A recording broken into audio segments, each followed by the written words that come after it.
IVM.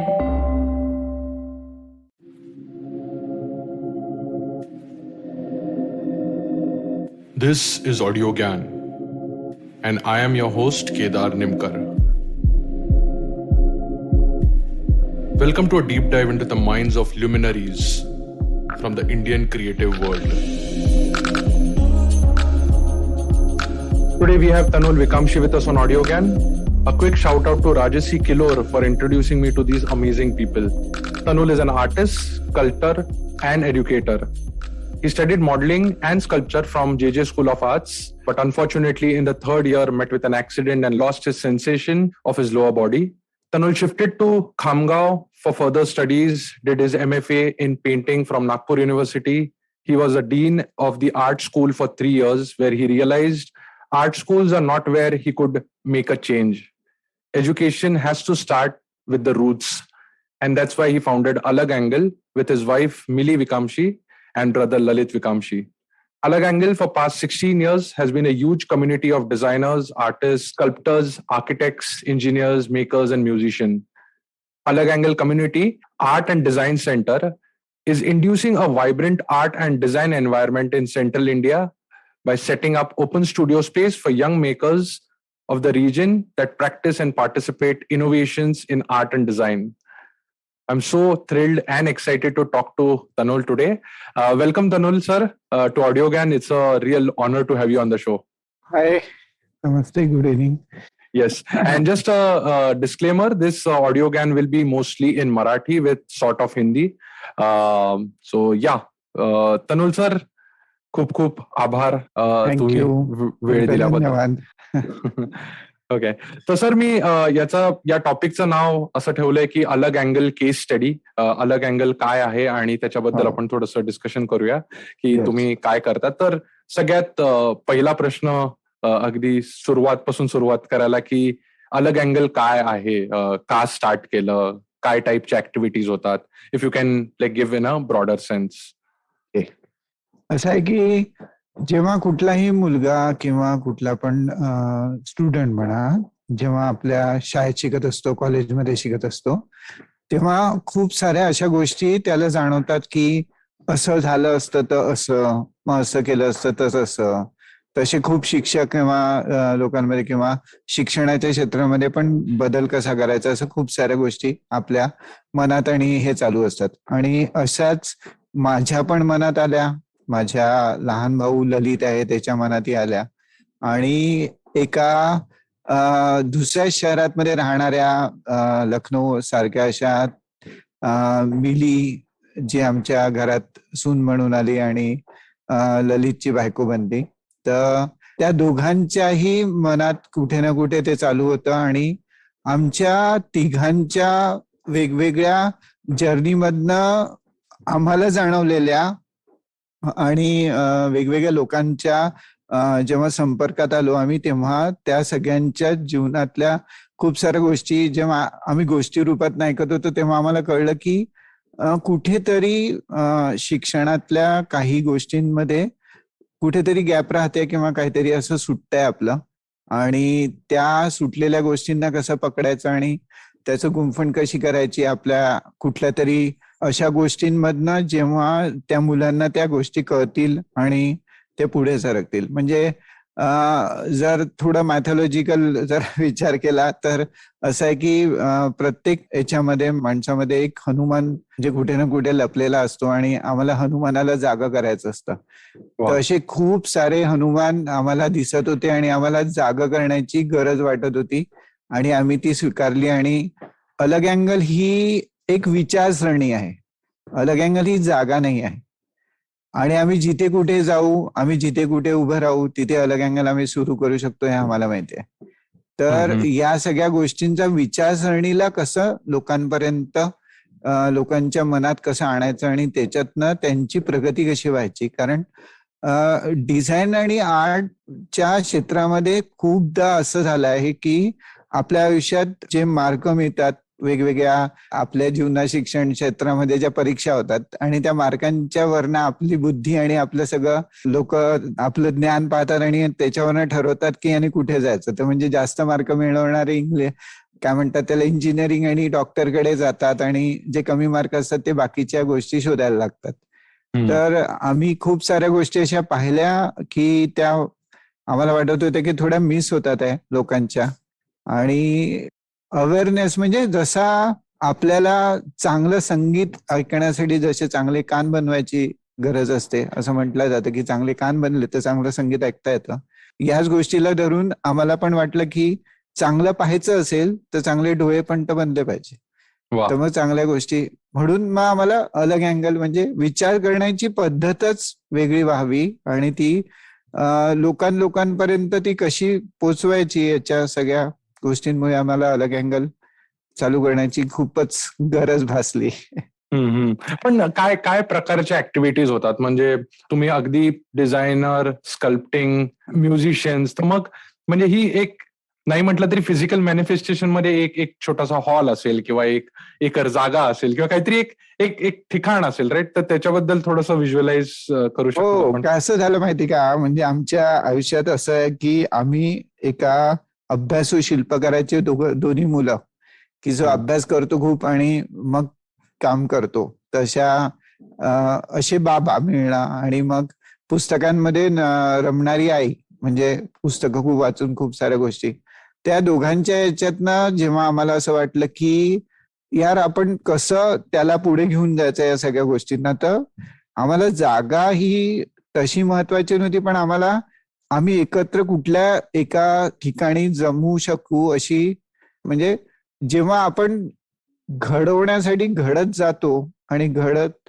घडत वेगवेगळ्या लोकांना ते घडवल्या जातो, तेव्हा त्या ठिकाणी हळूहळू ती ऑरा निर्माण होतो आणि ती जागा हळूहळू तशी बनत जाते. म्हणजे मंदिरात गेल्यावर जसं वाटतं ना आपल्याला की किंवा शांत, इथे सगळं काही सॉल्व्ह होतं, तसंच ते ठिकाण पण असंच व्हावं असं वाटत होतं की जिथे लोकांनी येऊन स्वतःहून काम करण्याची इच्छा वाढावी त्यांची. आणि असं तर आम्ही जिथे कुठे बसायचो, मग ते कुठे पण बसू, झाडाखाली बसू की कुठल्या रूम मध्ये बसू की अजून, पण याच्यासाठी आमच्या बाबांचा स्टुडिओ सर्वात पहिले की तिथेच आमचं चालू झालं.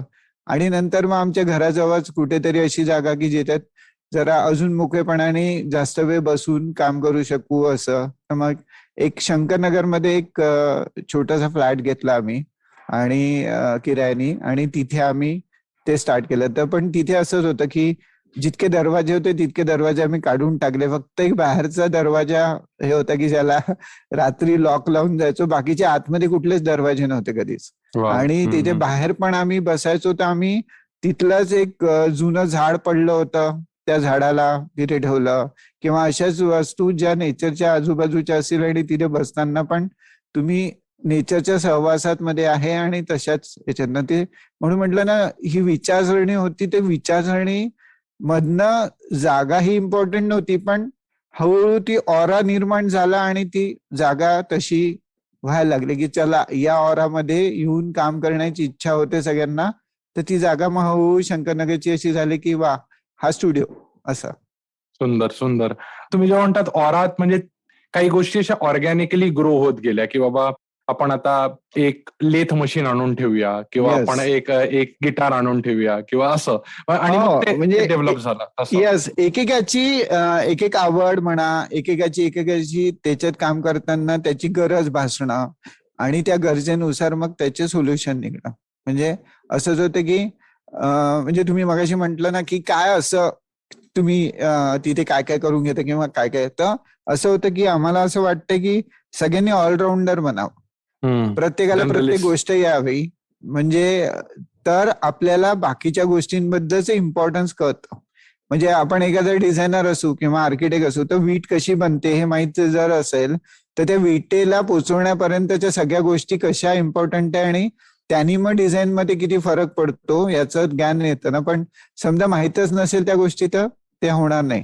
तर म्हणून आमचं होतं की प्रत्येक गोष्ट प्रत्येकाला असावी आणि मग त्याच्यातनं ते आपलं स्पेशलाइज माहोल करावं काहीतरी.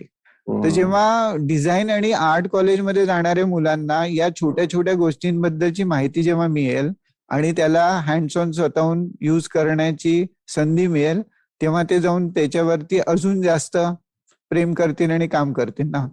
तर मीडियमची ओळख होणं किंवा वेगवेगळ्या गोष्टी त्यांच्या समोर होत राहणं, त्यांना दिसत राहणं.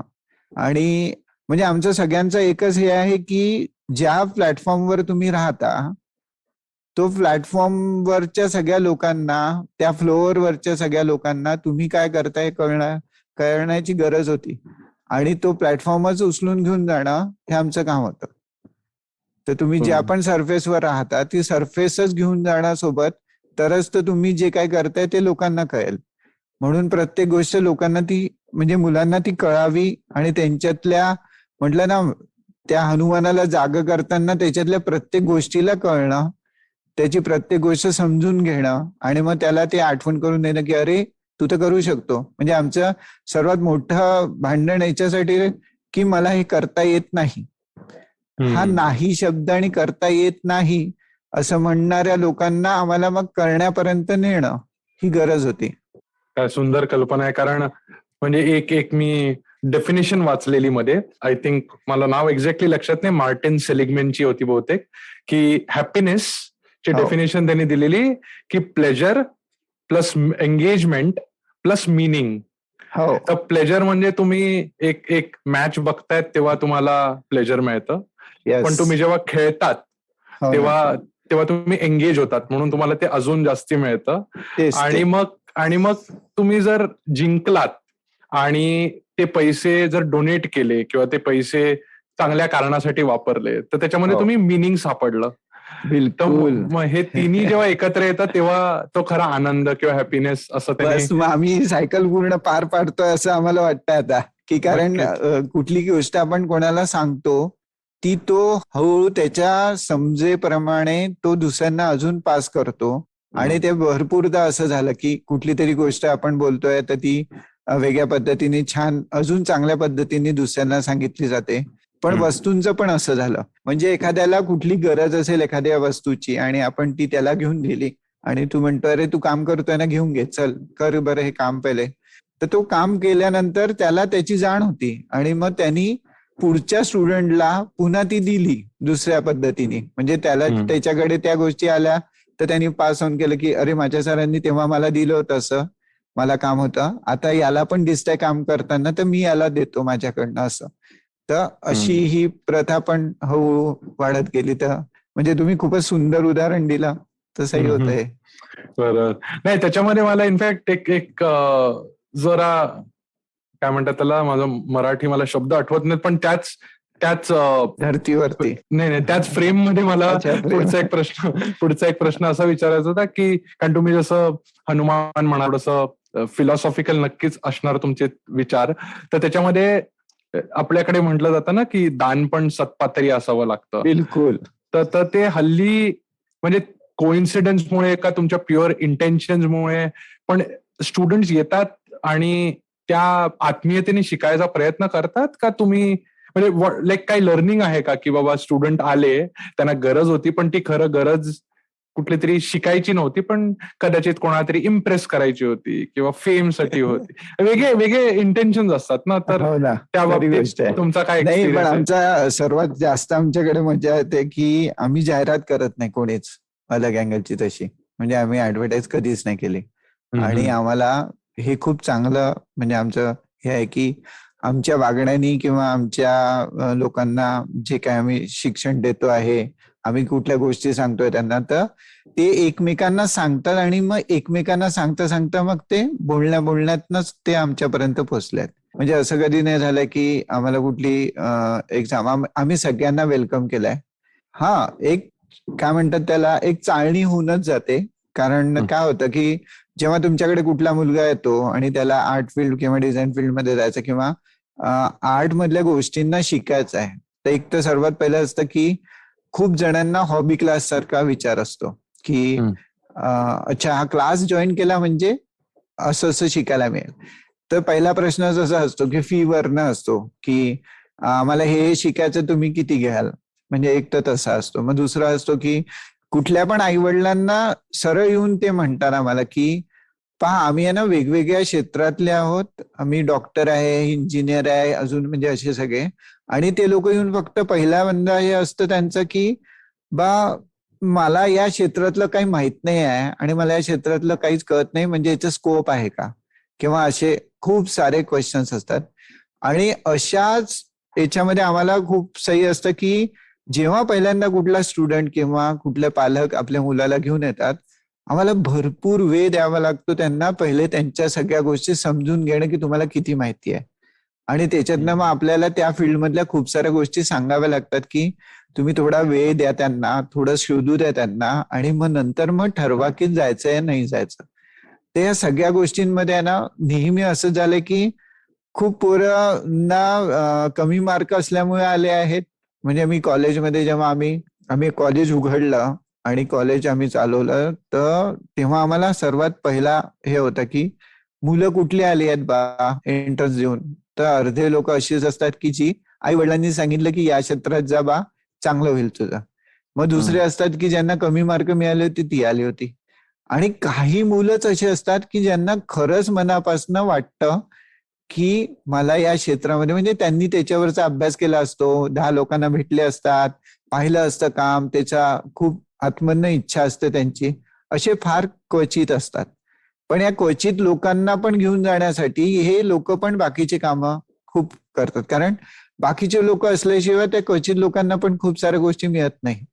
त्यामुळे आमचं हे होतं की सगळ्यांना समजून घेणं, त्यांच्या सगळ्या गोष्टी समजावे, त्यांना त्या सगळ्या गोष्टीतनं जाऊ देणं पहिले, आणि मग मग छाटणी होत राहते हळूहळू स्वतःहूनच. मग कोणाला वाटतं की नाही मी या या इथे जायला नको, मी हे पण करू शकतो शाळेत, माझ्यात हे पण चांगली गोष्ट. म्हणजे अलग अँगल ही अशी जागा नाही आहे की जिथे फक्त आर्ट अँड डिझाईन फील्डमध्ये जायचंय म्हणून तुम्ही या. तुम्ही स्वतःला समजून घेण्यासाठी या. तुम्हाला स्वतःला वेगवेगळ्या पद्धतीने पहिले पहा, पडताळा, वेगवेगळ्या गोष्टी समजून घ्या आणि मग पुढे चला. तर खूप असं होतं की काही महिन्यांमध्ये, काही वर्षांमध्ये मग त्यांना वाटतं की नाही बा, या क्षेत्रामध्ये जाण्याचं आपलं चुकीचं हे आहे, आपण दुसरं काही करू. मग असे पण लोक येतात, आणि जे खरंच त्याच्यातनं निघतात आणि पुढे जातात असे पण खूप छान लोक असतात. नाही, नक्कीच. कारण जरी लहानपणी जेव्हा मीडियम समजायचं असतं किंवा ऍटलिस्ट 10 गोष्टी नवीन एक्सपोज स्वतःला करून द्यायचं असतं, त्याचा कुठे ना कुठेतरी संस्कार लॉंग टर्म मध्ये कामाला येणारच आहे. तर येस. तर मला ऍक्च्युली तिसरा प्रश्न तो होता, मी दुसऱ्यावर आपण नंतर येऊ. पण येस. मग पेरेंट्स ना तुम्ही, म्हणजे एक एक वेगळी कसोटीच आहे की पेरेंट्सना समजावणं. खूप. कारण तर तुमच्या तुमच्या एक्सपिरियन्स मध्ये काही तुम्ही सांगू शकाल की या स्कूलमध्ये किंवा ही सेंटर, एक्झॅक्टली तुम्ही कसं शब्द वापरतात, याला सेंटर म्हणतात नाही, का आपण स्कूल का अलग अँगलचा कॉलेज? स्टुडिओ म्हणतो. स्टुडिओ, अच्छा. हा, तर या स्टुडिओ स्टुडिओ. म्हटला की काय असं असतं, म्हणजे क्लास म्हटला की तुम्हाला एक टेन्शन असतं डोक्यात की आपल्याला क्लासला जायचंय, आणि क्लास ही मला जरा गडबडच वाटते. क्लास म्हटलं की भीती वाटते. क्लास म्हटलं की लोकांना एक वेगळा त्याच्यावरचा हे असतो, आणि तुम्हाला शिकवल्या जाईल फक्त क्लास असा असतो की जिथे समोरचा माणूस शिकवेलच, फक्त ऐकणार नाही. बरोबर. आणि समजा सेंटर म्हटलं तर सेंटरमध्ये पण विचार करण्याची पद्धत खूप वेगळी असते. सेंटर म्हटलं की तुमचे अपेक्षा वेगळ्या असतात, वेगळ्या अजून. आम्हाला एक म्हटलं ना, अशी अलग अँगलची विचारसरणी जर पूर्ण मनापर्यंत जर त्यांना खोलवर न्यायची असेल, तर त्यांना स्टुडिओ म्हटला की, म्हणजे स्टुडिओ हा असं ठिकाण असतं जिथे समोरचा व्यक्ती पण काम करत असतो आणि तुम्हाला जाऊन पण काम करायचं असतं. तर समोरचा व्यक्ती काम करता करता तो गप्पा मारतोय तुमच्यासोबत, आणि तुम्ही काम करता करता पण तुमच्या गोष्टींवरती त्याला क्वेश्चन विचारतं किंवा तुम्ही त्याच्यासोबत गप्पा मारताय. तर हे गप्पांचं सेशन स्टुडिओमध्येच होतं, आणि तुम्हाला मोठ्यांपासून छोट्यापर्यंत सगळ्या भेदभाव नसतो. आणि स्टुडिओमध्ये काम करणारे लोक जेव्हा एकत्र मिळून काम करतात, तर टीम मध्ये कसं काम होल्यापासनं स्वतःच इतक्या लोकांमध्ये असतानाही स्वतःचं महत्व कसं राहील हे पण लक्षात ठेवायचं. म्हणजे मी, ललित आणि मिली एका स्टुडिओमध्ये काम करतो. म्हणजे नवरा बायको ते दोघ जण वेगळ्या स्टाईलमध्ये काम करतात, आणि मी माझ्या वेगळ्या स्टाईलमध्ये काम करतो. आणि तिघांच्या तिन्ही वेगळ्या स्टाईल असतानाही तिघांच्या एकमेकांमध्ये कधीच हे नाही होत. म्हणजे आम्ही इतके 24 तास सोबत राहिल्यावरही इन्फ्लुएन्स नाही होत इतका, किंवा असं नाही. आम्ही एकमेकांच्या कामावर बोलू शकतो, पाहू शकतो, पण आमच्या कामांमध्ये एकमेकांची कामांची काही ढवळाढवळी नाही होत किंवा हे नाही. तर ही तिथे येणाऱ्या प्रत्येक माणसाला हे होते मग की स्टुडिओमध्ये काम केलं जातं, स्टुडिओमध्ये बोलता येतं. मग आम्हाला भेटणारे आर्टिस्ट लोक किंवा माझ्या वडिलांकडे येणारे मोठे आर्टिस्ट लोक हे सगळेजण गप्पा मारल्या जातात. तर अलगँगाला स्टुडिओ आहे जिथे तुम्हाला स्वतःला शोधण्यासाठी यायचं आहे असं आम्ही म्हणतो. तर पालकांसोबत पण बोलताना हेच होतं की तुम्ही आहे ना क्लासमध्ये नाही पाठवत आहात, आणि मला किंवा माझ्या इथल्या कुठल्या पण अलग्यांमधल्या परिवारामधल्या माणसाला तुम्ही काय विचार करता हे महत्वाचं नाही, आधी आम्हाला ते मुलं काय विचार करतात हे महत्वाचं असतं. तर आम्ही मुलांच्या सगळ्या गोष्टी समजून घेतो आणि मग त्यांच्या पालकांसमोर त्या गोष्टी काही महिन्यानंतर ठेवतो की बाई असं असं वाटतंय, ह्याला याची अशीची इच्छा आहे आणि असं वाटतंय, तर तुम्हाला काय वाटतंय. मग त्यांच्या गोष्टींना समजून घेऊन खूपदा परिस्थितीच्या वेगवेगळ्या गोष्टी समोर येतात आमच्या. किंवा मजा काय माहिती का, म्हणजे आता 16 वर्ष झाले अलग अँगलला, आणि 16 वर्षात आम्ही माहित नाही म्हणजे अशा खूप साऱ्या गोष्टी आहे ना आपोआप झाल्या, कारण त्याच्यावर विचार 24 तास केला जायचा आणि त्याच्यातनं आमचे 3 तास हळूहळू असे तय झाले हळूहळू. तर एक पहिल्यांदा की पहिला दिवस कोणी पण आला की आम्ही त्याला म्हणतो रेल्वे स्टेशन काढ. आणि रेल्वे स्टेशन, आणि प्रत्येक वेळेस असं होतं की जो कोणी नवीन मुलगा येतो स्टुडिओमध्ये त्याला बाकीच्यांच्या समोर जेव्हा आपण म्हणतो की रेल्वे स्टेशन, त्याचं सगळ्यांना स्वतःचं रेल्वे स्टेशन पहिल्या दिवसाचं आठवतं. आणि मी नेहमी त्यांच्याशी गप्पा मारायला मला एक चांगला हे मिळतो की तो किती पाहतो कुठल्या पण गोष्टीला. म्हणजे तो 2 दिवसापूर्वी पण गेला असेल रेल्वे स्टेशनवर, किंवा 6 महिने कधी वर्ष नाही गेला असेल, पण त्याला रेल्वे स्टेशन जेव्हा तो आठवतो तर तो किती वेगवेगळ्या पद्धतीने तिथल्या गोष्टी पाहिल्या त्यांनी आणि किती तो व्यवस्थित एखादा विषय ठेवतो याच्यावरती आमचं लक्ष असतं. तर त्याच्यामुळे आम्हाला पहिल्याच 2-4 दिवसात तो कसा विचार करतो आणि तो कसा घेऊन जाईल या गोष्टींना हे कळायला लागतं. तर जसं म्हटलं ना, पहिल्या दिवशी रेल्वे स्टेशन, मग दुसऱ्या दिवशी आम्ही म्हणतो की 24 तास ज्या रूम मध्ये राहतो ना ती रूम बनवून दाखव. मग तो ती रूम बनवतो, तर तो त्याच्याच रूम मध्ये 24 तास राहिल्यावर तो कसा पाहतो त्या गोष्टीला ते कळतं. आणि म्हणजे खूपच साध्या गोष्टी असतात की जसं रेल्वे स्टेशन मध्ये म्हटलं की त्याला असं विचारायचं की म्हणजे किती दरवाजे असतात रे एका डब्याला. मग तो म्हणतो 2. मग अरे इकडनं पाहिलं नाही, पूर्ण 4ही बाजूनी पहा ना त्याला. मग तो म्हणतो 4. मग मी त्याला म्हणतो की अच्छा तू S1 मध्ये बसला आणि मी S5 मध्ये बसलो आणि मला भेटायचं आहे, तर कसं भेटणार. मग त्याला आठवतं की अरे बोगीमधनं अजून एक रस्ता असतो जायला. मग त्याला आठवतं की तिथे पण एक दरवाजा असतो आणि तिकडे जायचं असेल तिकडे, म्हणजे 6 दरवाज्यांवरती गप्पा मारायच्या असतात आम्हाला. तर आम्हाला ते 6 दरवाजे दाखवण्यासाठी इतकं फिरत फिरत सगळ्या गोष्टी, किंवा मला बाथरूमला जायचं आहे तर मी कुठे जाईल आहे, मग मला स्टेशनची वाट पाहावी लागेल का. तर या गप्पा होण्यासाठी, कारण कुठला दुसरा विषयच नव्हता, कारण गार्डन म्हटलं असतं तर वेगळंच काहीतरी खूप गोष्टी मला बोलता नाही आल्या असत्या त्यांच्यासोबत, किंवा अशा भरपूर विषयांवरती विचार केलाय. आणि मग शेवटी आमचं रेल्वे स्टेशन हे आलं की आपण याच्यावरती भरपूर लोकांसोबत बोलून त्याला पुढे नेऊ शकतो. मग रूम वरती की त्याच्या रूम मध्ये तो कसा पाहतो, तर ते. आणि मग त्याच्यानंतर एकदम म्हणजे तिसरी कसोटी जरा जास्तच होऊन जाते आणि पेशन्सवर असते. मी असं खूप सारे छोटे छोटे छोटे ड्रॉइंग करायला लावतो त्यांना, आणि मग ते त्याच्यातनं एकदम हे होऊन जातात की नाही सर इतकं नाही करतात आता. तर म्हणजे त्यात आणि काही काही जण खूपच मस्त करून टाकतात. तर ते कळतं की हा किती घेऊन जाऊ शकतो दूर, आपल्या स्वतःला किती खेचू शकतो. तर थोड्या थोड्या गोष्टी अशा कळतं की मग त्यांच्या आईवडिलांचं असंच असतं कुठल्या पण, की तुम्ही लवकर सांगाल का आणि तुमच्याजवळ काही दिवस पाठवू का आम्ही फक्त असंच फी न भरता, किंवा असं. म्हणजे खूप जणांचं असतं की पहिले तुम्ही असे डेमो क्लास द्या, तुम्ही हे करा, तुम्ही तसं करा. आम्हाला मजा असते की विचारसरणी कळते तर त्यांच्यासोबत तसं गप्पा पण मारतायत. कारण मला असं वाटतं की आर्ट फील्ड आणि डिझाईन फील्ड मध्ये असे लोक हवे की जे त्या गोष्टीला समजून पुढे घेऊन जातील. कारण आता समजलं नाही तर मग पुढे कॉलेजमध्ये पण खूप साऱ्या गोष्टी मग त्यांच्या मिस होऊन जातील. तर तुम्ही जेव्हा आता हे जे म्हणजे एक तर खूपच सुंदर उदाहरण होतं, कारण तुम्ही जसं सांगत होतात तसं मी आता मुंबईत राहतो, तर माझ्या डोक्यात जेव्हा ट्रेन बोललात तेव्हा लोकल ट्रेन आली. येस. पण म्हणून माझ्या डोक्यात 4च दरवाजे होते हो. टिपिकली. पण जेव्हा तुम्ही लगेच S1 बोललात तेव्हा मग वेगळा दरवाजा उघडला. हो, पण मजा आहे ना. पण म्हणजे समजा तू ड्रॉइंग करून दाखवलं असतं मला याचं लोकलचं, तर मी तुझ्या लोकलच्या त्या ट्रेनच्या डब्यावरनं खूप प्रश्न विचारले असते ना. तर करेक्ट. तेच असं की समोरचा माणूस कुठला, म्हणजे खूपदा असं म्हणत की छोटी ट्रेनच्या लाईनवाला ट्रेन आठवते त्यांना, त्यांच्या स्वप्नातली, किंवा अजून पण अशी पण होतं खूपदा. म्हणजे खूप जण वेगळ्या पद्धतीने विचार पण करतात. आणि बरं. असं नाही आहे की डिझाईन फील्डमध्ये राहणारे खूप डिझायनर लोक पण येतात, आणि मग ते त्यांना पण असंच असतं की तनु सांग मी आज काय करू, तर मग रेल्वे स्टेशन काढा म्हटलं की मग ते खूप मजा असते की छोटे छोटे उंदीर पण काढतात ते. किंवा खूप जणांना हे असतं की कधी स्वच्छ पाहिलंच नाहीये रेल्वे स्टेशन कोणी, आणि सर्वात जास्त घाण आणि डस्टबिनच काढले जातात खूप खूप जणांच्या ड्रॉइंग मध्ये. तर तो काय पाहतो त्याच्यातला आणि काय दाखवायचं आहे हे सांगण्यासाठी त्या गोष्टी खूपच महत्वाच्या होत्या आमच्यासाठी पण. सर, मी या पॉइंटवर परत येईन एकदा, पण येस. याचं तुम्ही म्हणालात की त्यांना कॉलेजमध्ये जायला पण मदत होते, किंवा कॉलेजमध्ये गेल्यावर एक एक वेगळा पर्स्पेक्टिव्ह असतो, कारण तुम्ही ऑलरेडी काहीतरी शिकलेला आहात.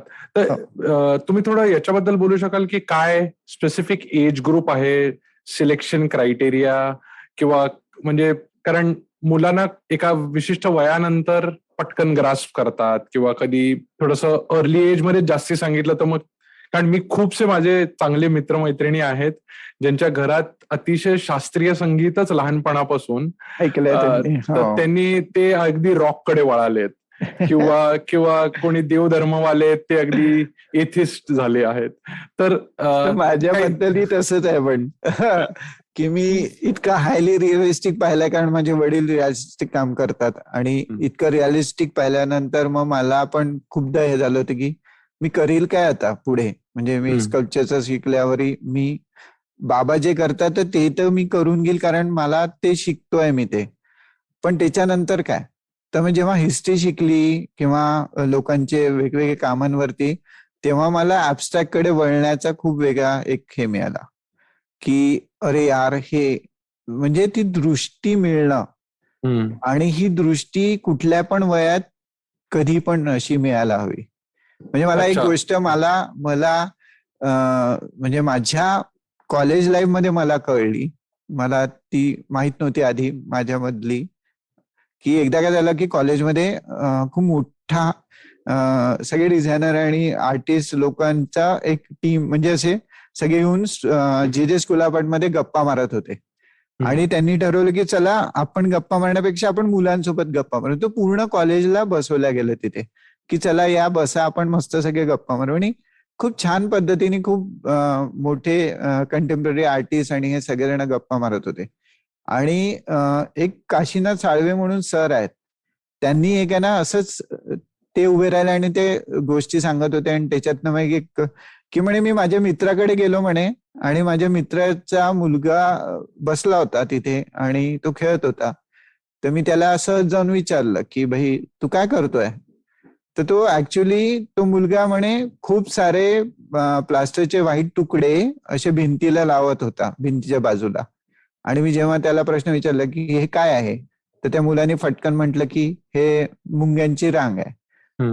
आणि मग नंतर तो फटकन ते म्हणाले की तुम्हाला माहिती आहे का की हा आर्टिस्ट आणि हा कोण होता मुलगा, तर तुमच्यात बसलेला तो तनुल आहे. म्हणजे मला तोपर्यंत माहितच नव्हतं की मी असं काही लहानपणी केलं किंवा असं. तर अशा भरपूर गोष्टी असतात की ज्या तुमच्या आधीच्या जीवनामध्ये झालेल्या असतात, आणि त्याचा खूप वेगवेगळा परिणाम पुढे आपल्याला कधी ना कधी दिसत असतो. म्हणजे मी जेव्हा माझे चित्रांवरती विचार केला तेव्हा मला कळलं की मी असा धुरकटपणा किंवा मी अंधुकपणा किंवा असा थोडासा व्हाईट कलरचा एक थर असतो माझ्या चित्रांमध्ये, तो कुठून आला. तर मला कळलं की मी खूप लहानपणी खूप साऱ्या चित्रांमध्ये जेव्हा म्हणजे आई वडिलांनी जपून ठेवल्यामुळे मला ते माहिती झालं, आणि मला तेव्हा कळलं की मी खूप साऱ्या गोष्टींचा धूर काढायचो, आणि तो कदाचित तो धूर वेगवेगळ्या पद्धतीने मग पुढे सरकत गेला आणि तो तसा आला. तर ही जी मला मिळालं की मला माहिती झालं की मी आधी काय काय गोष्टींनी मी असा झालो.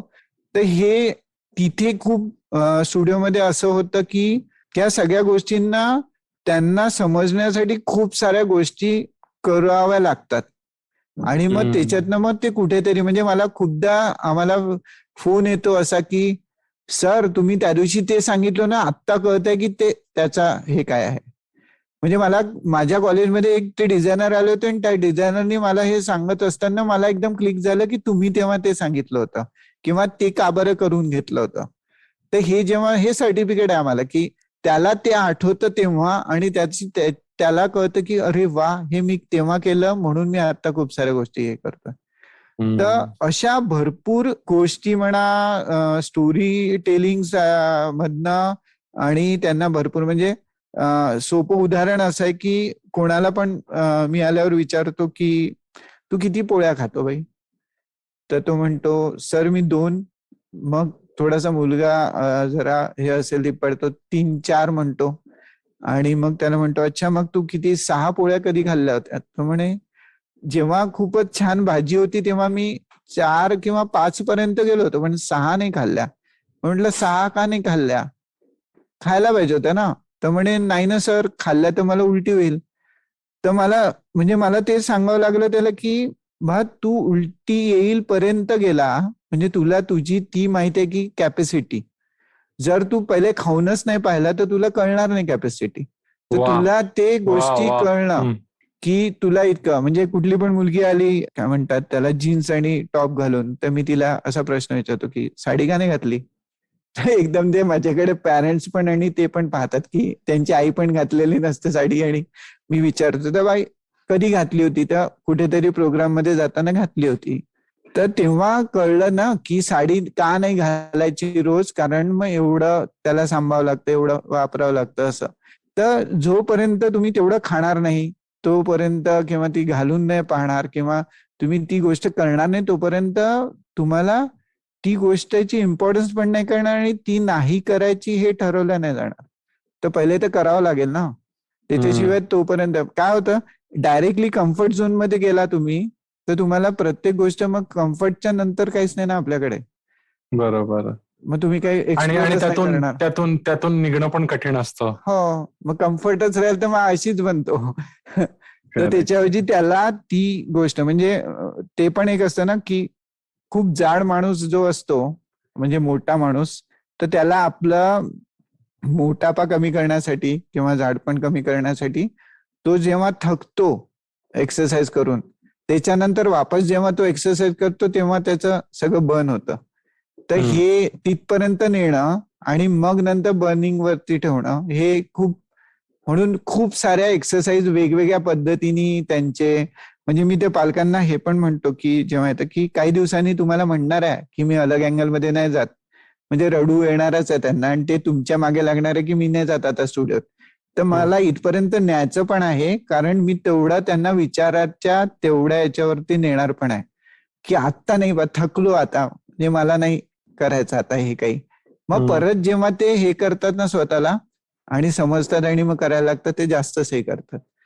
तर म्हणजे भरपूर गोष्टी होतात, भरपूर मीडियम सोबत ओळख होते आणि म्हणजे इलेक्ट्रॉनिक सगळ्या गोष्टींना हाताशी घेऊन करण्याचं तर आहेच असतं, पण बाकीच्या पण हँड्स ऑन किती वेगवेगळ्या गोष्टी करू शकतो हे पण कळणं त्याला तितकं गरजेचं असतं. वा वा, खूपच छान.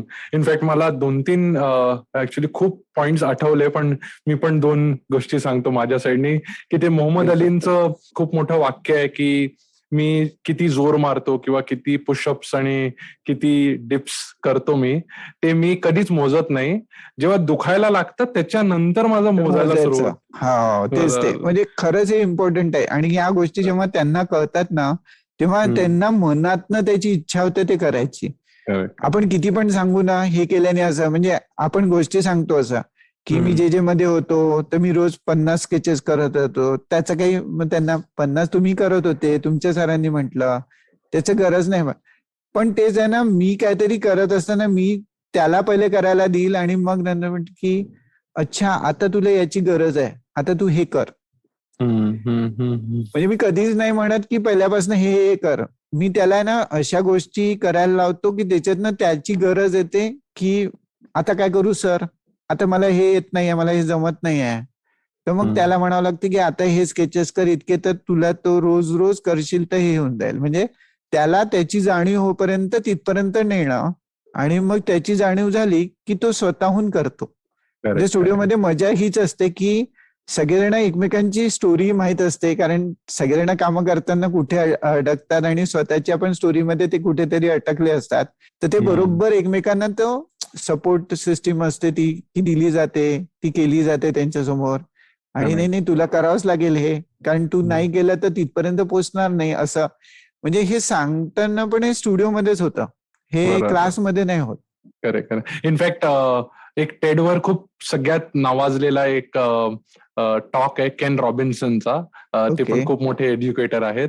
तर ते एक त्यांच्या त्या टॉकमध्ये एक किस्सा सांगतात की ते ड्रॉइंग क्लासमध्ये गेलेले आणि एक मुलगी चित्र काढत होती. तर टीचरने विचारलं की काय काढतेस? तर ती बोलली मी देव काढते. तर ती बोलली पण देव कोणी बघितला नाहीये. तर ती बोलते पण आता बघाल. किती सुंदर उत्तर होतं ना.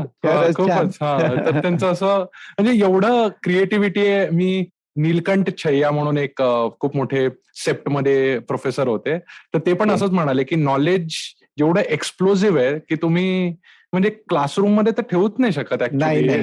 लायब्ररी, क्लासरूम हे सगळं फार म्हणजे छोट्या आकृत्या आहेत या नॉलेजसाठी.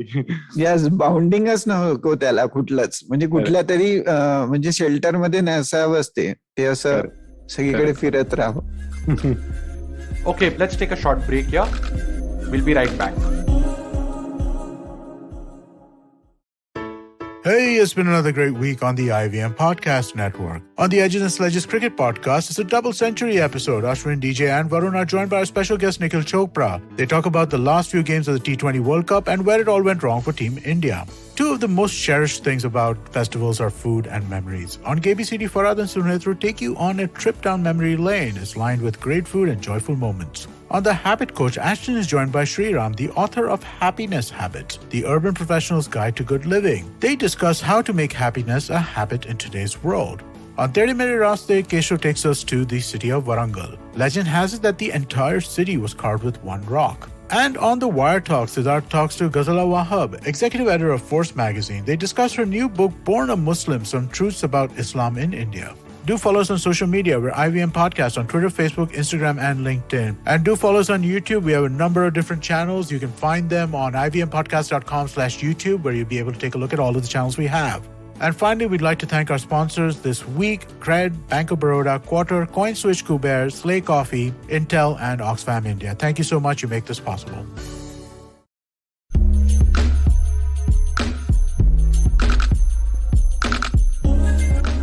Okay, welcome back to the show.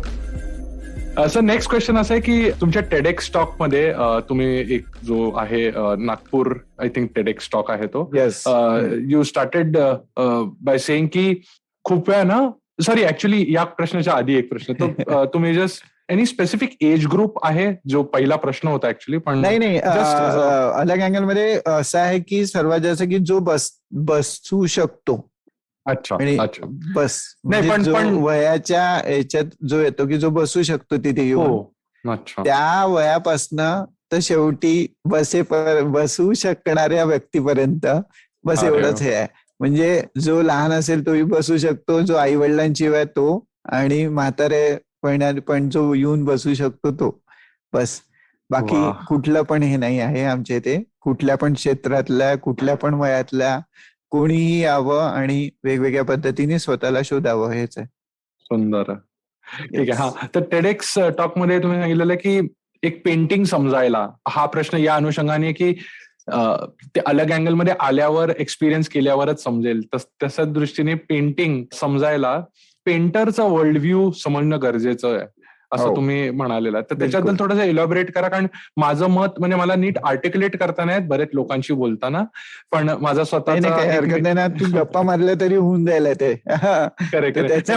माझा मित्र फाईन आर्टिस्ट आहे आणि त्यांनी काहीतरी सुंदर ड्रॉ केलं, जे मधलाच आहे. तर त्यांनी सुंदर ड्रॉ केलं आणि त्याच्या एका उत्तरानंतर मी माझा पर्स्पेक्टिव्ह बदलला, पण तो इंट्युटिव्हली बदललाय. त्याला लॉजिक किंवा रिझनिंग नाहीये, पण त्यांनी, मी बघितलं हे काय केलंय तू, तर तो बोलला की कशाला विचारतोय, आवडला का? मी बोलला हा छान दिसतंय, झालं मग. तर बरोबर. तर असं काही तुमच्याकडे काही इंटरेस्टिंग पर्स्पेक्टिव्ह आहे का, की बरेच माझे ओळखीच्यांमध्ये आहेत ज्यांना पेंटिंग मध्ये काय असतं किंवा ऍबस्ट्रॅक्ट काय आहे किंवा पेंटिंग बघायचं कसं, त्याच्यासाठी तुमच्या दृष्टिकोन आवडेल, कारण मी सुधीर पटवर्धनांबरोबर पण केलेलं आहे काही. हो ना, ते हो त्यांचं मी पण ऐकलं तुझ्यासोबतच्या गप्पा त्या. आणि म्हणजे तसे कलाकार जेव्हा त्यांच्या सिम्प्लिसिटी पर्यंत जातात आणि तेव्हा ते कुठली पण गोष्ट सांगतात, तेव्हा खरंच खूप म्हणजे दर्जेदार गोष्ट होते ती. सांगणारे म्हणजे जे काय सांगतात त्या गोष्टीची खूपच इम्पॉर्टन्स होऊन जातो. तर नेहमी असं होतं की कुठल्या तरी आपण न्यूज मध्ये ऐकतो की या आर्टिस्ट एवढ्या एवढ्या पैशांमध्ये पेंटिंग केलं. आपण एकदम सगळ्यांच्या घरामध्ये चालू होतं चर्चा की असं काय होतं त्या चित्रात इतके लाखाचं, आणि असं आपण गप्पाच नाही मारत कधी. म्हणजे आम्ही विचारतो खूप जणांना की अच्छा तू कधी म्युझियम मध्ये गेलास का, किंवा आर्ट गॅलरीमध्ये जातो का, किंवा आता आम्ही पॅरेंट्सला पण विचारतो की तुम्ही कुठलं चित्र विकत घेतलं का बा कुठे जाऊन. तर नसतं त्यांच्याकडे असं याचं उत्तर नसतं की शाळेमध्ये कधीतरी लहानपणी नेलं होतं म्हणून म्युझियम मध्ये गेलो होतो. आर्ट गॅलरी फक्त कपड्यांना म्हणजे कपडे विकत जिथे मिळतात ती आर्ट गॅलरी माहिती असतं त्यांना. आणि डिझायनर विचारलं किंवा आर्टिस्ट विचारलं तर त्यांना फक्त जे न्यूज मध्ये रोज चालू असतात असेच लोक माहिती असतात. त्यांना बाकीची कोणाचीच नावं नाही माहित असतात. आणि त्यांना विचारलं की अच्छा तू हे सांग बरं की किती फिल्म स्टार माहिती आहे, तो 50च्या वर फिल्म स्टार माहिती असतात त्यांना. आणि मग त्यांना नेक्स्ट प्रश्न विचारला की अच्छा तुला हिरो हिरोईन बनायचं आहे, तर ते म्हणतात नाही आत्ता नाही, म्हणजे बनायला मिळेल तेव्हा बघू. पण मग म्हटलं जर तुम्हाला या गोष्टी माहिती आहे तर तुम्हाला एखाद्या आर्टिस्ट डिझायनरचं नाव का नाही येत किंवा माहित का नाही करून घेत. तर या गोष्टी आहे ना कधी गप्पा नाही मारल्या जात आपल्या घरी किंवा आजूबाजूची, किंवा आपल्या शाळेतल्या शिक्षकांनी पण आपल्यासोबत असं कधी नाही बोलले की ते एक्झिबिशन पाहून आले का रे तुम्ही, आपल्या शहरात हे पाय एक्झिबिशन आहे ते जाऊन पाहून यायला पाहिजे आपण, असा कधी प्रयत्न नाही होत. तर मला असं नेहमी वाटतं की कुठल्या पण चित्राला पाहिल्यावरती त्याच्यातल्या चित्रातल्या गोष्टी केव्हा कळतील, जेव्हा तुम्हाला त्या आर्टिस्टच्या वेगवेगळ्या गोष्टी माहिती असतील. म्हणजे एखादा धनुष्य बाण जिथे दिसतो तिथे आपल्याला राम आठवतो. एखादं त्रिशूळ दिसलं की आपण पटकन शंकराला तिथे उभं पाहतो. किंवा कुठल्या ना कुठल्या गोष्टीला आपल्या वर्षानुवर्ष जे तुमच्या डोक्यात टाकलं असेल ती गोष्टीला तुम्ही पटकन ओळखू शकता, है ना. पण तुम्हाला जर माहितच नाही तर तुम्ही कसे पाहाल. तर कुठल्या पण आर्टिस्टच्या जीवनामध्ये तो जेव्हा स्वतः जीवन जगत असतो त्या जीवनातला रस तो आपल्या चित्रामध्ये किंवा आपल्या ची कुठली पण कृती म्हणजे शिल्प म्हणा किंवा वेगवेगळ्या मीडियामध्ये काम करणं म्हणा, तो त्याच्या अनुभवांना तो प्रेझेंट करत असतो. त्याच्या अनुभवात त्याच्या जीवनात जे काही चालू आहे त्याचं प्रतिबिंब असतं ते. जर तुम्हाला त्याचं जीवन माहिती झालं तर तो काय करतो हे पटकन दिसायला लागेल. तर म्हणून मला पण असं वाटायचं की मी जे काही करतो आहे ते माझ्या लोकांना जर कळलंच नाही, माझ्या आजूबाजूच्यांना, तर मी काय करतो हे कधी समजलं नाही तर मग त्याचा उपयोगच काय है ना. मग हुसेनचं पेंटिंग किंवा पिकासोचं पेंटिंग किंवा अजून कोणाचं, आणि मग अरे व्हॅनगॉगचं पेंटिंग इतक्यात गेलं, पण व्हॅनगॉगनी काय केलंय कधीच नाही विचार केला. तर व्हॅनगॉगच्या जीवनात कितीतरी गोष्टी झाल्या म्हणून त्याचं प्रतिबिंब तसं झालं आणि ते चित्रात उमटलं. म्हणजे अनुभवात नाही तर तो अनुभव जो असतो हे त्यांच्या जीवनातल्या खूप साऱ्या गोष्टींमधनं कळतं आपल्याला. तर म्हणून मला नेहमी वाटलं की मी जसा घडतो आहे हळूहळू त्या गोष्टींचा कसा मी हळूहळू माझ्या चित्रांमध्ये त्या गोष्टी टाकतोय. तर म्हणजे जे सिम्बॉल असतात ते तुमच्या कुठल्या ना कुठल्या जीवनातनं ते तसे बाहेर येत असतात आणि त्या चित्रातनं दिसत असतात. तर त्यांची तितकी स्ट्रॉंग लाईन, त्यांचे वेगवेगळे रंगाची ठेवण्याची पद्धत किंवा असं ते तुम्हाला तेव्हाच कळतं जेव्हा त्यांच्या आजूबाजूच्या सगळ्या गोष्टींना तुम्हाला माहिती असतं तेव्हा. तर मला खूपच हे वाटतं की नेहमी थोडा तरी वाचायला किंवा त्याच्या जीवन पद्धतीतल्या पटकथा म्हणा, चित्रपट म्हणा किंवा अजून सगळ्या गोष्टी पाहत राहाव्या, तर त्याची जर्नी कशी कशी होत गेली ते कळतं. तर माझ्या आयुष्यात पण तसं झालं की मी एक शिल्पाच्या क्षेत्रामध्ये अभ्यास करण्यासाठी जे स्कूल मध्ये गेलो. आणि स्कल्प्टर बनता बनता मला 3rd इयर मध्ये ऍक्सिडेंट झाला आणि माझा स्पायनल कॉर्ड इंजुरी झाल्यावरती माझ्या स्वतःच्या म्हणजे मी शिल्पकार बनताना मला एक मध्येच काय म्हणतात त्याला अपघातामुळे मला एक वेगळं जग पाहायला मिळालं. कारण मी समजा 5 फूट 8 इंचाचा होतो तर मला तिथनं पाहताना सगळा वेगळा पर्स्पेक्टिव्ह होता. आणि जेव्हा मी 3.5 फुटावरती व्हीलचेअरवर बसायला लागलो म्हणजे माझी आय लेवल 3.5 फुटावर आली तेव्हा माझं सगळं पूर्ण बदलून गेलं होतं पाहण्याचं सगळं काही. मला जे काही गोष्टी उभा राहून वेगळ्या पद्धतीने दिसत होत्या त्या मला त्या बसल्यानंतरच्या वेगळ्या गोष्टी तर ते माझं तो पर्स्पेक्टिव्ह बदलल्यामुळे मला तो कळायला लागलं की यार हे पर्स्पेक्टिव्ह चेंज व्हायला पाहिजे. आणि हा पर्स्पेक्टिव्ह कळलाच नाही तर तुमच्या कुठल्या तरी गोष्टी वेगळ्याच पद्धतीने पाहिल्या जातात किंवा हे होतं. तर हा पर्स्पेक्टिव्ह कसा लोकांपर्यंत जावा किंवा या सगळ्या गोष्टी त्यांना कशा कळाव्या तर त्याच्यासाठी माहिती करून घेणंच म्हणजे आम्ही एक्झिबिशन करतो अलग अँगलचं दरवर्षी अलाइव्ह नावाचं आणि तिथे म्हणजे 50 ते 60 लोकांची कामं असतात.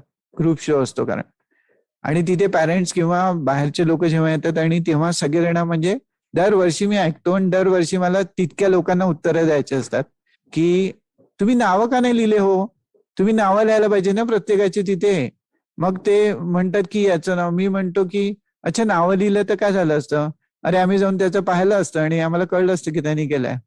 तर काय होतं ऍक्च्युली की कुठे पण तुम्ही नाव लिहिता तेव्हा समजा तुमच्या ओळखीचा कोणी व्यक्ती असेल तर डायरेक्ट तुम्ही तिथेच जाल, तुम्ही ते चित्र पाहाल आणि वापस निघून जाल. कारण तुमच्या मुलाचं चित्र आहे, तुम्ही त्याच्यासाठीच हे कराल. तिथे तुम्ही बाकीच्यांची चित्रांचं म्हणजे आपल्या मुलाचं कुठलं चित्र किंवा त्यांनी बोलवलं आपलं एक्झिबिशन तर ते पूर्ण शोधतात ते आणि त्याच्यानंतर मग त्यांना हे होतं की अरे तुझं कुठलं होतं चित्र हे बोललं जातं.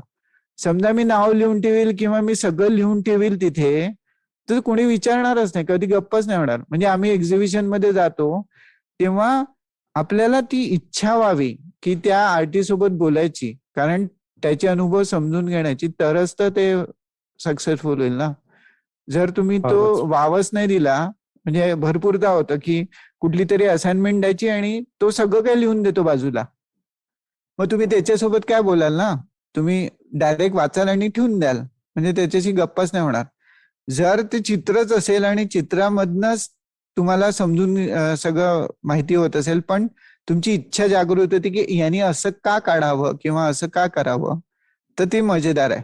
तर मला नेहमी असं वाटायचं की माझ्या चित्रांना लोकांनी समजून घेणं त्यांच्याबद्दल, म्हणजे तुमचा जसा मित्र म्हणाला ना की तुला कळलं ना रे, झाला मग म्हणजे तुला तुझ्या पद्धतीने कळलं. मला हे पण सही होतं की मी जे काढलंय ते त्याच्या पर्स्पेक्टिव्हनी तो मला येऊन सांगतोय माणूस की अरे हे असं वाटतंय आणि मजा असते ती पण. आणि नंतर मग मी काय काढलंय हे पण सांगण्यात मजा असते की तुला जे दिसलं ते तर खूपच सही होतं पण मी तर असा पण पाहत होतो. तर म्हणजे भरपूरदा होतो ना की कुठला तरी एक छोटा मुलगा आपण म्हणतो की अरे कार काढून दाखव ना रे, तर तो आपल्याला ट्रायंगल कार काढून दाखवतो आणि मग त्याचे आई वडील म्हणतात की अशी कार नसते, असं नाही काढायचं, असंच काढायचं. आणि मला एकदम छान वाटतं की अरे त्यांनी त्याची कार काढली यार, त्यांनी त्याची एक गोष्ट दाखवली. आता तुम्हाला जशी कार दिसते तसं आम्ही सांगू ना मग त्याला की अशी पण कार दिसते, म्हणजे त्याच्याकडे 2 गोष्टी राहतील ना, एक स्वतःची पण आणि लोक कसे पाहतात ती पण. तर अशा 2 दृष्टी होण्यासाठी किंवा 2 दृष्टी डेव्हलप होण्यासाठी या कलाकाराच्या जीवनातल्या सगळ्या गोष्टींना माहिती करून घेणं किंवा त्याच्या थोड्या थोड्या गोष्टींवरती विचार तरी व्हावा असं मला वाटतं. खूपच इन्स्पायरिंग आहे सर. म्हणजे मी सुधीर पटवर्धनांनाच हा प्रश्न विचारलेला आहे की ते आर्ट गॅलरीज मध्ये छान आर्ट लावतात पण आपण म्हणतो की मग तो कोण ब्रिज आहे जो त्या एलिट गॅलरीज मधनं लोकांमध्ये त्या पेंटिंगमुळे चळवळ चालवतो. एखाद्या पेंटिंगमुळे पण खूप काही होऊ शकतं ना, क्रांती घडू शकते एखाद्या कवितेमुळे, झालीच आहे ना, झालीच आहे. तर त्या दोघांच्या त्या एलिट गॅलरीमध्ये आणि कदाचित मिल वर्कर्स आणि वेगवेगळ्या लोकांमध्ये या दोघांमधला जो ब्रिज आहे तो कोण आहे, तर आय थिंक तुमच्यासारखं काम करणारे लोक आहेत की ते ऍक्च्युली ज्याला म्हणतात की art should start conversations. Yes. I think you are like a living example of that. Amazing amazing.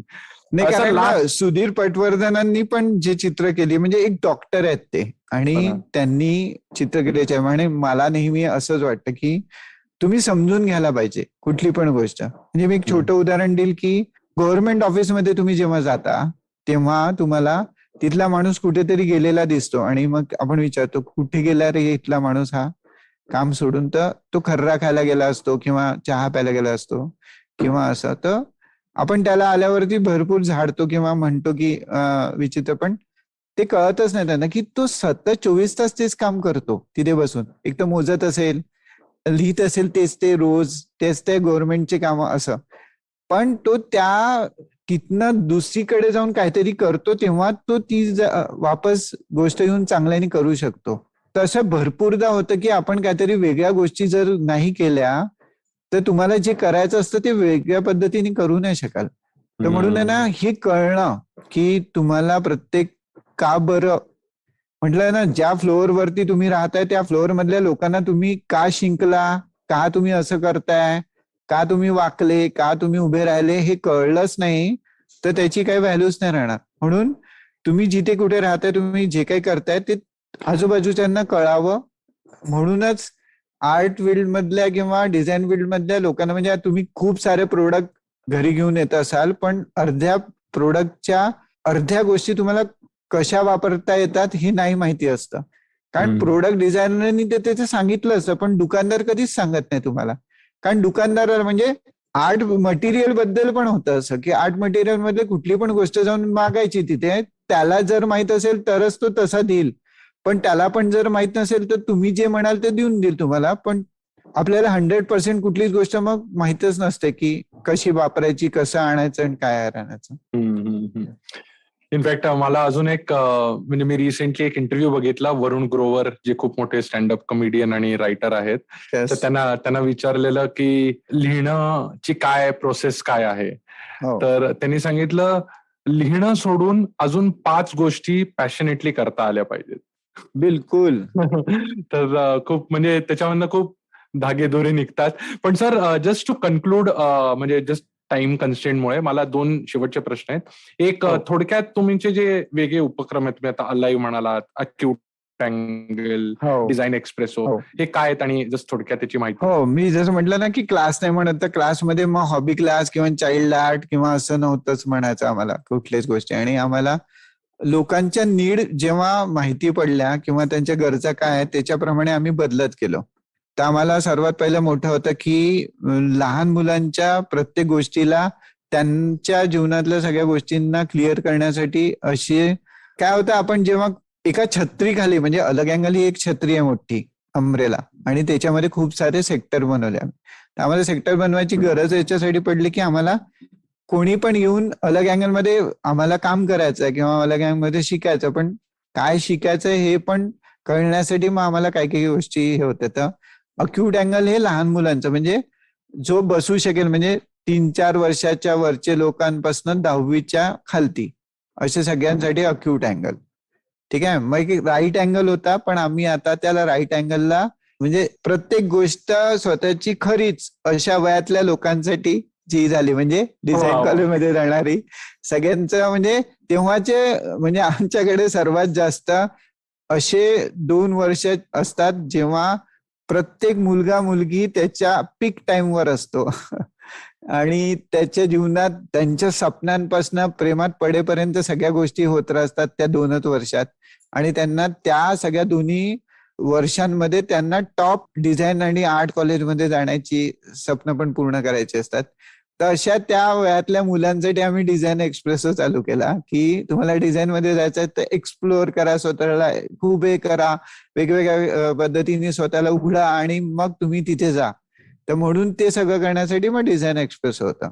मग थर्ड होतं की आता पुढे जाऊन मोठे लोक जेव्हा म्हणतात की आमच्यासाठी काय बा अलग अँगल मध्ये, तर मग म्हणून आम्ही चालू केलं अपना अँगल, की एक अपना अँगल पण चालू केलं की जे 25 वर्षाच्या वरचे सगळेजण त्याच्यात किंवा कॉलेजमध्ये नाही गेले आहे, डिझाईन पण त्यांना शिकायचं आहे, तर असं 10वी नंतर कोणी पण चालतं असं अपना अँगल चालू झालं.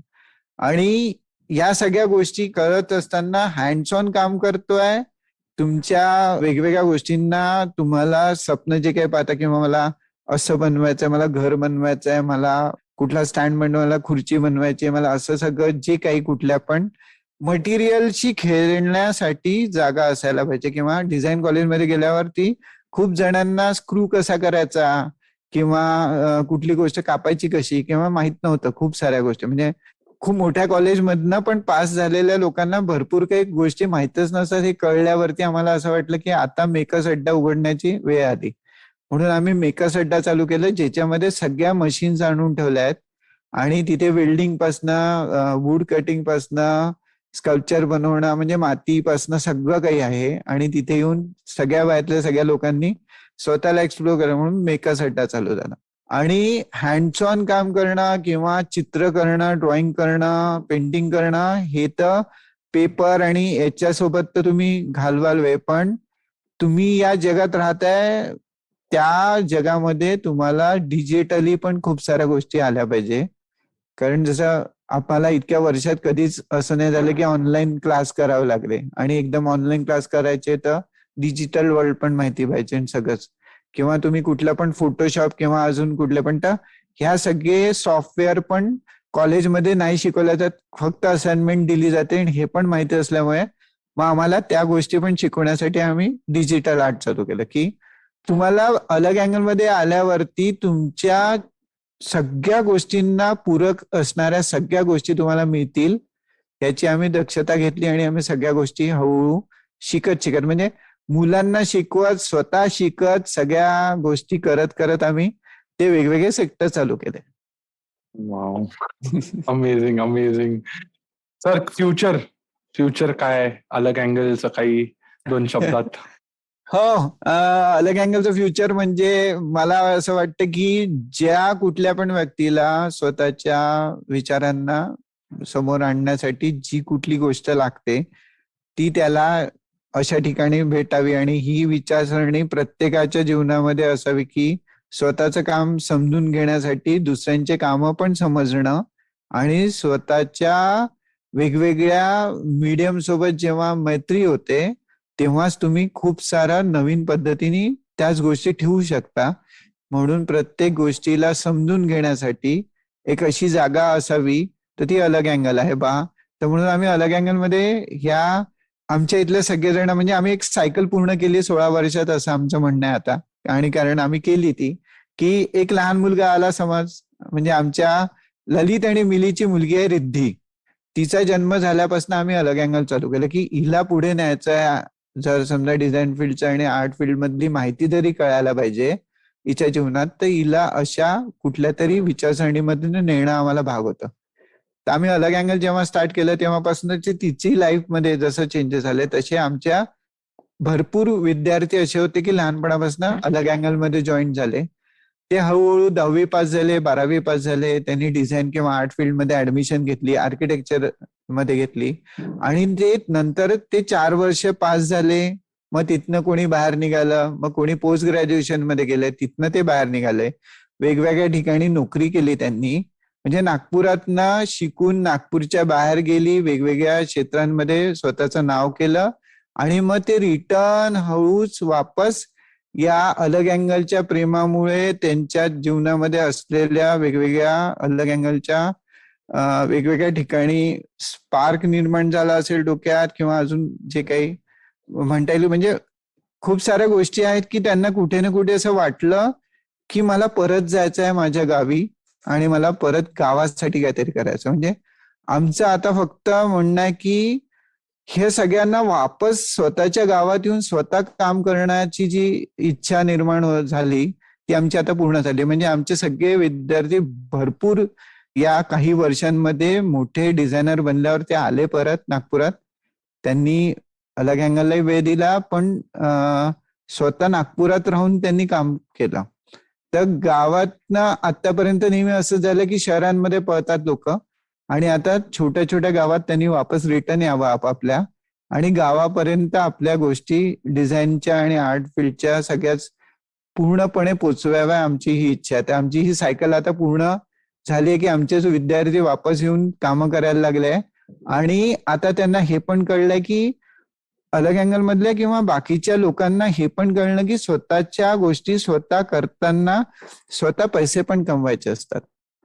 तर हे पैसे कमवण्याची जी कधी शाळेमध्ये किंवा कॉलेजमध्ये किंवा कुठेच झाली नव्हती, ती आता त्यांना ती कळाली आणि ती लोकांना पण देते. तर ते आम्ही आता नवीन एक हे केलं की अलग अँगल आता एज्युकेशन मधनं पण आता हळूहळू कमर्शियल कामामध्ये पण कसं स्वतःचं अस्तित्व निर्माण करायचं किंवा कमर्शियल काम करताना स्वतःच्या पायावर कसं उभं राहायचं याच्यावरती पण काम करत मग आम्ही आता एडीसी चालू केलं की अलग अँगल डिझाईन याच्यासाठी की या सगळ्या गोष्टी वापस त्यांना त्यांच्या स्तरावरती काम करता येऊन स्वतःच्या मेहनतीने पैसे कमवून ते पुढे जाणं. तर या सगळ्या गोष्टीच्या म्हटलं ना सायकल पूर्ण झाली. आता फ्युचरमध्ये हेच आहे की ही सायकल कंटिन्यू करायची आहे आणि गावातल्या गोष्टी गावातच राहाव्या आणि त्याच गावाची प्रगती होण्यासाठी त्या लोकांनी मदत करावी अशी इच्छा आहे बस.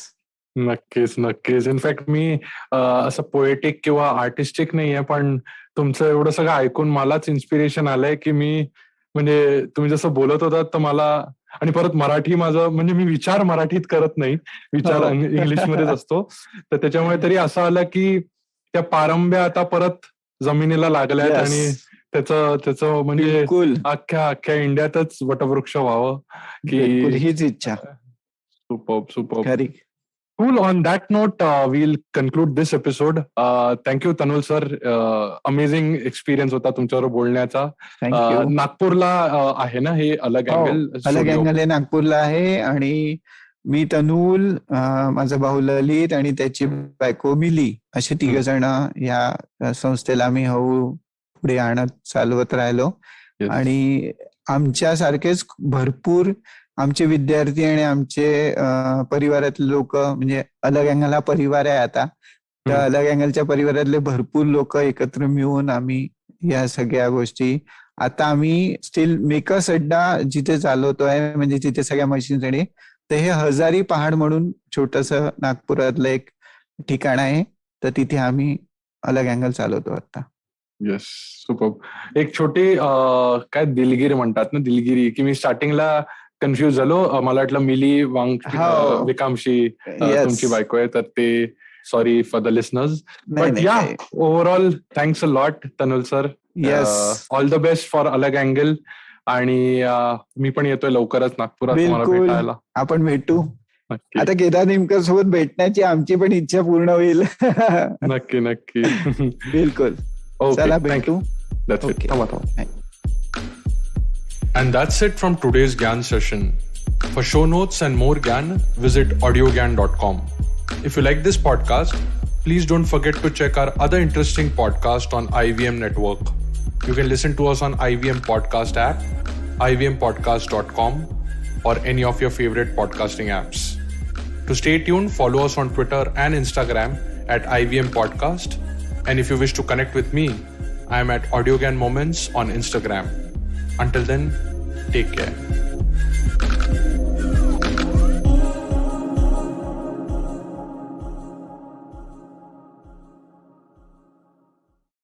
Do you like true crime stories? Do you like to learn about the people behind some horrible, awful crimes? More specifically, women that may have committed these crimes. Actually, Indian criminals that are women?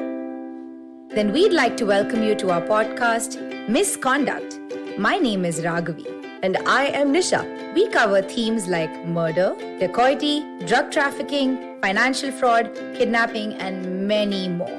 You can catch us every Wednesday on the IVM Podcast Network or wherever you get your podcast. Come learn and experience the ABCDs of being queer with me, Shunetro. And me, Farhad. On our show, Gay BCD. The two of us take you through our stories and experiences of being gay men in the city of Mumbai and have candid and sometimes downright scandalous conversations about sexuality, gay culture, and everything in between. Catch new episodes of GABCD every Tuesday on the IVM Podcast website, app, or wherever you get all your podcasts from.